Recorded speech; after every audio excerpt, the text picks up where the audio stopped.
এই ব্যাপারে যদি কেউ যেচে চড় খেতে চায় খাবে। সুপ্রিম কোর্ট তো আগেই বলেছে, শুধু ডাক্তারদের নয়, যে কোনো পিসফুল মুভমেন্টে বাধা দিতে সরকার পারবে না। ছাত্র সমাজের নবান্ন অভিযানও আটকাতে গেছিল, সুপ্রিম কোর্টেও পারেনি, শোনেইনি, আর ডিভিশন বেঞ্চ তো গ্রাহ্যই করে। স্বাভাবিকভাবে রাজ্য সরকার জেনে বুঝে এগুলো করতে যায়, যদি লেগে যায়, ফাটকা খেলতে যায়, কেউ লেগে যায়। শওকত মোল্লাও কি মানে তৃণমূলের বিধায়ক, তিনি কি পুলিশের ওপর আস্থা হারাচ্ছেন? বলছেন ভরসা করে লাভ নেই, হাতে ঝাঁটা লাঠি তুলে নিতে হবে। ও বাজার গরম করার জন্য বলছে। পুলিশকে বাদ দিলে ওদের কিছু নেই, পুলিশকে বাদ দিলে ওদের কোনো অস্তিত্ব একটা নেই। খুব ভালো খবর সামনে এসেছে, দাদা সাহেব ফালকে পুরস্কার পাচ্ছেন মিঠুন চক্রবর্তী। নিঃসন্দেহে যোগ্য লোককে যোগ্য পুরস্কার দেওয়া হয়েছে, অনেক সময় গেল। মোদিজির সরকার সঠিকভাবেই সঠিক ব্যক্তিকে পুরস্কৃত করেন। মোদিজির সরকার সর্দার বল্লভভাই প্যাটেল থেকে চৌধুরী চরণ সিং, প্রণব মুখার্জি, ভারতরত্নের ক্ষেত্রেও তাদের দৃষ্টান্ত বারে বারে রেখে গেছেন। এক্ষেত্রেও যোগ্য অভিনেতাকে, প্রকৃত অভিনেতাকে দিয়েছেন।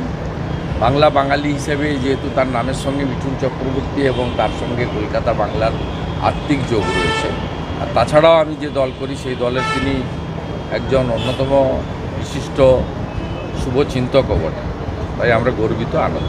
যাদবপুরে আপনার ওপর প্রাণঘাতী হামলা হয়েছিল, সেই যাদবপুরে স্লোগান উঠছে কাশ্মীর মাঙ্গে আজাদি। এবার প্রশ্ন একটাই, পুলিশ কি করছিল? পুলিশ তো করবে না, কারণ এরা ভোটের সময় নো ভোট টু মোদি করে। এটা মমতা ব্যানার্জির চাষ করালো।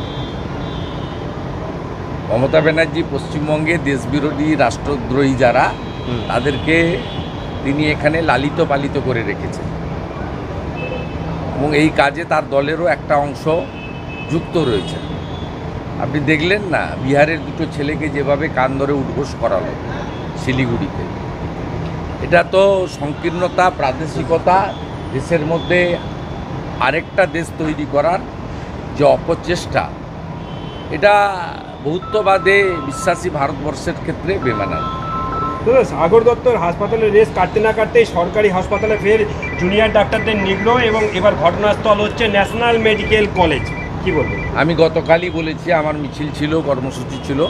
সমস্যার মূল হচ্ছে মমতা ব্যানার্জি। মমতা বন্দ্যোপাধ্যায়কে প্রাক্তন না করলেই কোনো সমস্যার সমাধান হবে না, কারণ পুলিশের যে কাজটা করার কথা পুলিশ করে না, পুলিশ দলের কাজ করে, টাকা তোলে। আপনি নন্দীগ্রামে যাকে হারালেন তিনি একটা অদ্ভুত যুক্তি দিচ্ছেন, বলছেন বন্যার পিছনে সেনার ভূমিকা রয়েছে, কেন্দ্র সঠিক সময় টাকা দেয়নি, এটা তো বারবার বলেন। এখন বলছেন দার্জিলিংয়ের ধসে সেনারও ভূমিকা রয়েছে, মানে ভারতীয় সেনাকেও ছাড়বেন না মমতা? এর আগে ছাড়েনি তো, সারা রাত্রি নবান্নতে ছিল তো।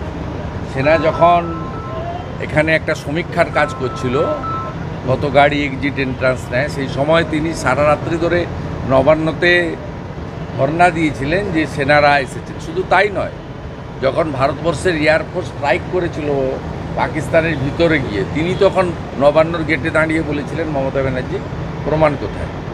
অতএব এ কথা আজকের নতুন নয়।